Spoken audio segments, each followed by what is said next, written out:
Assalamualaikum warahmatullahi ta'ala wabarakatuh. Salam Om Swastiastu, Namo Buddhaya, salam kebajikan, salam sejahtera bagi kita semua. Halo everyone, perkenalkan nama saya Neng Asri Susanti. Saya berasal dari Kabupaten Bandung Barat dan saya sedang menempuh pendidikan di jenjang SMA, tepatnya di SMA Negeri 1 Cipongkor.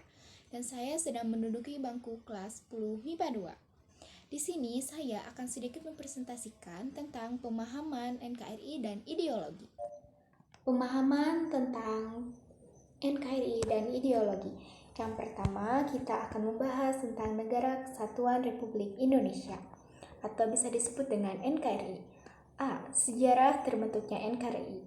Sejarah terbentuknya Negara Kesatuan Republik Indonesia atau disebut dengan NKRI ditandai dengan dibacakannya teks proklamasi oleh Bapak Insinyur Soekarno pada tanggal 17 Agustus 1945. Proklamasi itu juga merupakan rangkaian peristiwa yang melatar belakangi terjadinya kemerdekaan Indonesia. Berikut ini adalah rangkaian kronologis terbentuknya Negara Kesatuan Republik Indonesia.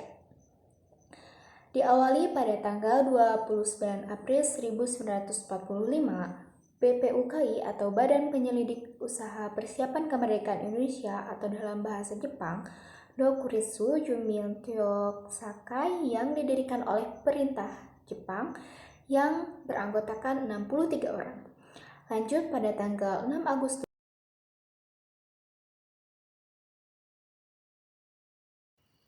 Pada tanggal 10 Agustus 1945, Sultan Syahrir mendengar lewat radio bahwa Jepang telah menyerah pada sekutu, yang membuat para pejuang Indonesia makin mempersiapkan kemerdekaan. Saat Soekarno kembali dari Dalat, Sultan Syahrir mendesak kemerdekaan Indonesia. Kemudian pada tanggal 15 Agustus 1945, Jepang benar-benar menyerah pada sekutu. Makna dan nilai-nilai yang terkandung dalam semboyan Bhinneka Tunggal Ika. Bhinneka Tunggal Ika menggambarkan konsep bahwa meskipun Indonesia terdiri dari beragam suku, agama, ras, dan budaya, bangsa Indonesia tetap menjadi satu kesatuan yang tidak terpisahkan. Keberagaman tersebut diakui, dihargai, dan disatukan dalam semangat persatuan. Gambaran 5 lambang Pancasila.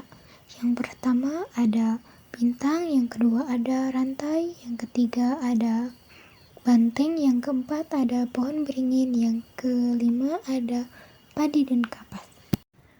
C. Jelaskan pentingnya menjaga keutuhan dan persatuan bangsa Indonesia. Menjaga persatuan dan kesatuan adalah hal yang wajib dilakukan oleh setiap warga negara. Tanpa adanya persatuan, bangsa Indonesia akan mudah terpecah belah akibat berbagai konflik. Tentunya setiap warga Indonesia menginginkan kehidupan berbangsa dan bernegara yang aman dan damai. Yang kedua, kita akan membahas tentang ideologi. A. Pengertian ideologi dan fungsinya bagi suatu bangsa. Dari hasil pembahasan dapat dikemukakan bahwa 1. Pada hakikatnya, ideologi itu merupakan sebuah konvensi seseorang atau suatu kelompok mengenai kehidupan sosial yang mengandung prinsip dan aspirasi. 2. Istilah ideologi pertama kali dilontarkan oleh Antoine de Stout dan de Tracey pada saat bergejolaknya Revolusi Prancis. Selanjutnya, ilmu pengetahuan menjelaskan fungsi dan peranan ideologi sebagai pemersatu bangsa serta pemberi arah, tujuan, dan cara mencapai kehidupan bangsa yang dicita-citakan. Ideologi juga berperan membentuk serta memberikan identitas kelompok atau bangsa sehingga membedakannya dengan bangsa lain. B. Pengertian Pancasila sebagai ideologi bangsa Indonesia.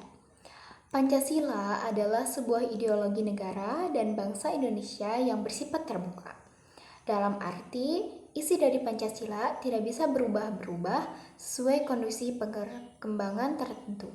Pancasila adalah hasil dari kontraksi sosial. Pancasila akan terus berlaku jika bangsa Indonesia masih menyepakatinya secara bersama-sama. C. Mengamalkan nilai-nilai Pancasila dalam kehidupan sehari-hari.